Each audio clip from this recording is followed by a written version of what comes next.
एक शादी का गीत गाने जा रही हूँ। अगर आपको अच्छा लगे तो शेयर करिएगा प्लीज। तिरछी तिरछी पापा पगड़िया बनल हो, तिरछी गौआ में समाई गइल हो, तिरछी गौआ में समाई गइल हो।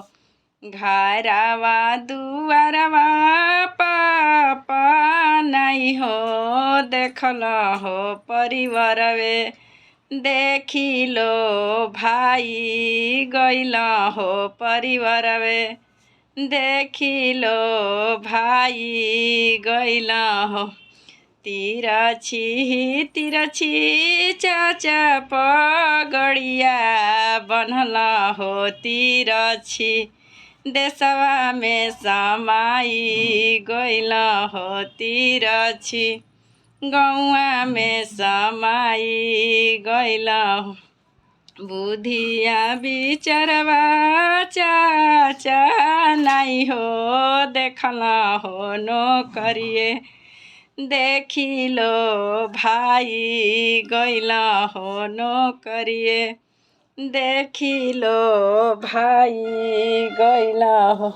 तिरछी तिरछी भैया पगड़िया बनल हो, तिरछी गौआ में समाई गइल हो, तिरछी गौआ में समाई गइल हो।